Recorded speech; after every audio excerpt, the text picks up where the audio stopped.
Hey everyone, welcome to my 2021 Elantra N-Line 3-year update video of my ownership experience. So I've had this car for over 3 years now and I have 75,000 miles on it.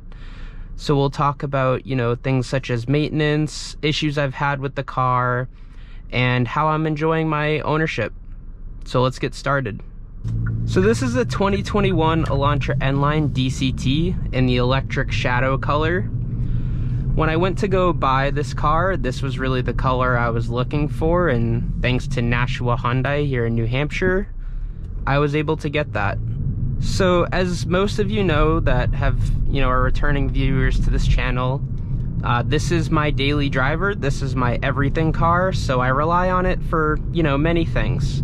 I have fun in it. I use it as a commuter car. I use it on the weekend. So I really need this one vehicle to fit many needs. And at that lower, $20,000 price range, I bought mine for $23,300 USD. It was, quite the bargain for the performance I'm getting and the comfort and luxury options this car has. So I won't go into too many specifics on every single feature of this car because I've done many videos on it, so you can go back and watch some of those. But just some of the things that I like about this interior is, some of the red stitching on the seats. I have heated seats in both the front and passenger, the driver's and passenger in the front of the car, obviously, none in the back. The rear room is good as far as legroom goes, but they don't even have a vent back there for my passengers or heated seats or nothing, so that's kind of where the cost saving goes in this interior. So I know many of you want to hear about maintenance, and so we'll get into that first. Regarding the maintenance of the car, I've really only had to do a few things such as oil changes every 3750 miles. I've had to do my transmission fluid changeover at 50K, and really, just tire rotation. I'm on my second set of tires. I have Continental DSW 06s. The car originally came with a set of Hancooks. I believe they were like Ventus F1s or something. It's whatever came with the DCT. They were all season tires. And I've kind of explained the difference between the two and the experience I've had driving both of those in a different video. So, go check that out.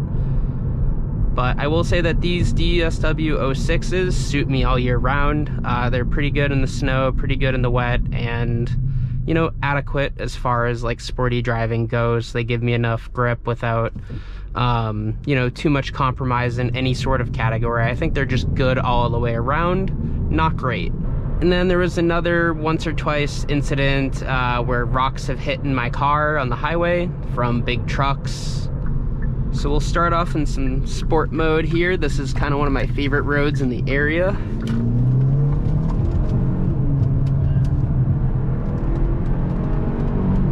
So as you can see, the car still goes. It has plenty of power for your daily commute.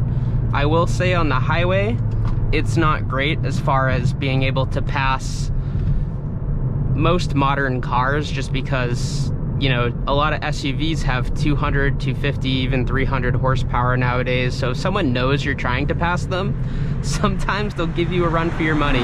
And that's just the nature of having a car with only, 201 horsepower. And not a lot of torque. So as far as things that have been covered under warranty in this car, I've had to replace my horn 3 times, just because in the winter it seems to just freeze up. The other thing that broke on me, I believe within my first year and a half of ownership, was my camera. My backup camera for some reason just ended up going fuzzy screen, kind of like when you change the channel to change the TV to the wrong channel. That's basically what it did. So it was doing that for a while. I was waiting to see if it would kind of fix itself. It didn't. I ended up going to my dealer at just over 60K miles, which at that point it's actually not covered anymore. But they honored it because I let them know that it started beforehand. And the dealer I've worked with has been great. I talked about them before, you know, Nashua Hyundai. So my first year of owning this car was quite fun. I had a lot of fun with it. It was a bit more power than I was originally used to, coming from a 2012 Hyundai Sonata. But at this point, you know, 3 years in, I'm just kind of bored of it.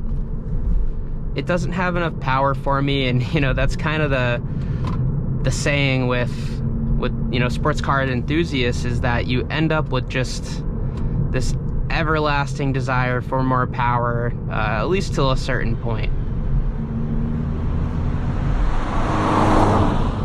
When I bought this car though, I was cross-shopping mostly pre-owned vehicles, and then this Elantra N-Line, it just happened to be the best deal, you know, where I could get a warranty and I could be covered for 100,000 miles as far as my powertrain, not have to worry about maintenance items, and get something that was at least somewhat sporty for me.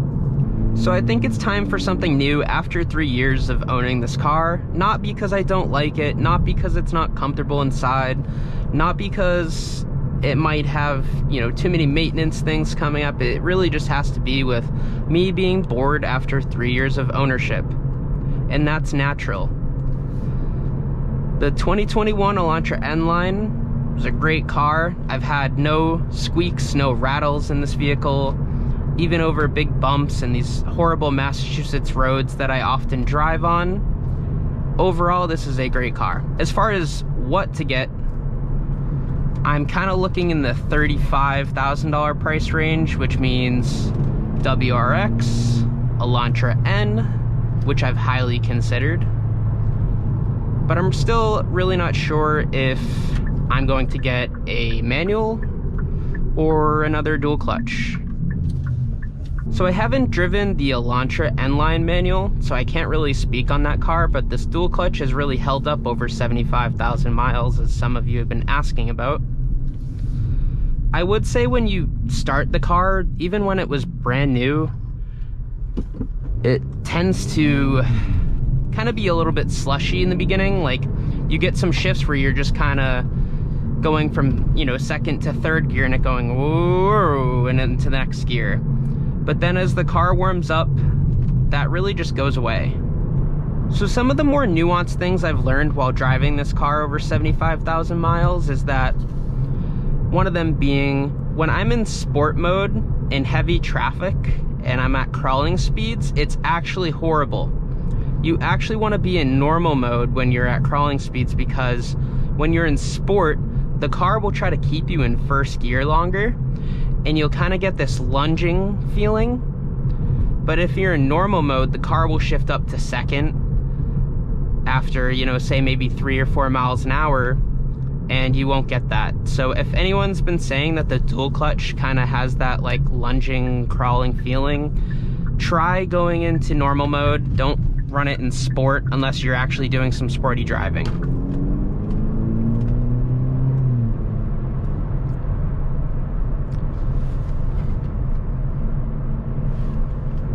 Something else I've noticed while driving this car on long trips is that these bolstered seats kind of hurt my back after a while. They do have a little lumbar support power button, but honestly it really doesn't do it for me. I kind of get that like sinking feeling in the bottom middle of my back. So one thing I wanted to address too is, if you are cross-shopping, say a 2021 with a 2023 Elantra N-Line for whatever reason, you know, maybe say one's a better deal than the other or whatnot, doesn't matter. There's a few things you have to keep in mind.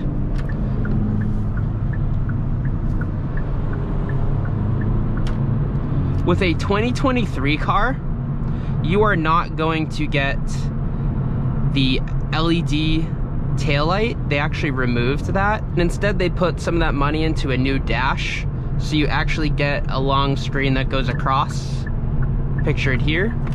And then you also get wired CarPlay instead of wireless.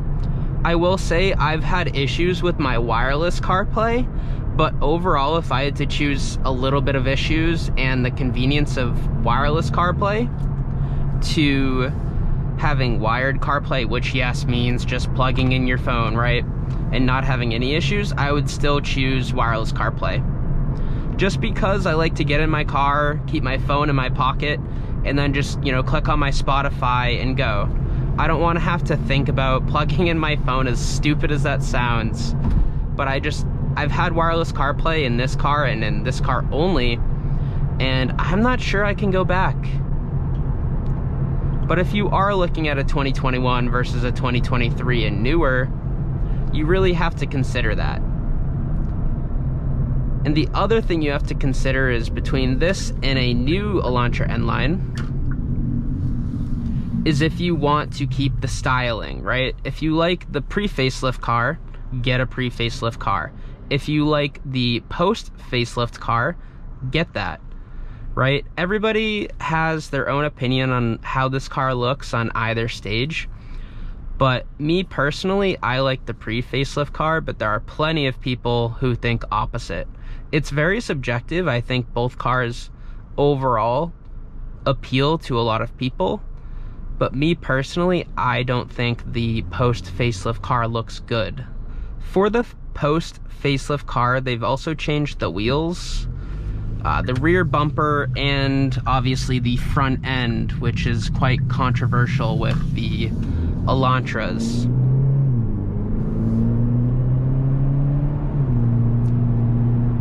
So leave a comment below which one you prefer. If you are a pre-facelift guy, you're Team Auto Joe for sure, but if you like the post-facelift one, I still like you, but maybe I just don't respect your opinion as much. Nah, I'm kidding, we're all friends here. So gas mileage wise, I still get about 35 miles a gallon on average. I will say I've done a couple highway trips recently where I get up to 40, which is surprising because I drive, you know, essentially the flow of traffic in the left lane per se.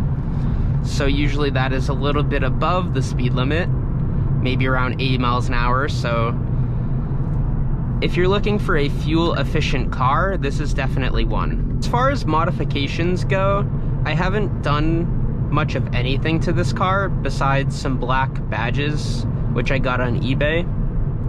I will say I've looked into it, and there are performance parts for this car. There is some support, but I feel like a lot of it gets overshadowed by the Elantra N, so there's really not as much as there should be, because this is a great car and its competitors, say the Honda Civic Si, does get a lot of aftermarket support compared to this car, which is unfortunate that this car doesn't really receive the same treatment.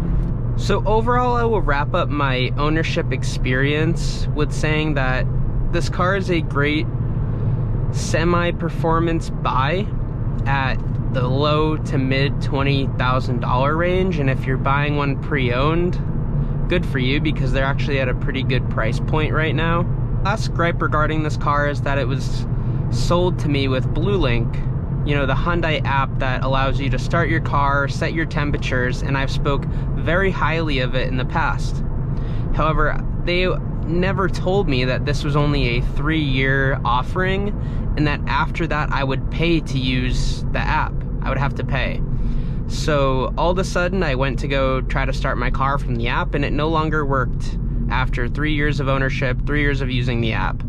So I think it's just kind of slimy to give something to a consumer for 3 years for free, and then now all of a sudden I have to pay for it, when it was never made clear to me that BlueLink also meant the My Hyundai app access. So overall, although I might wrap up my ownership of this vehicle soon, I will say that if anyone has any questions, I've had a lot of experience with this car, so feel free to leave them below.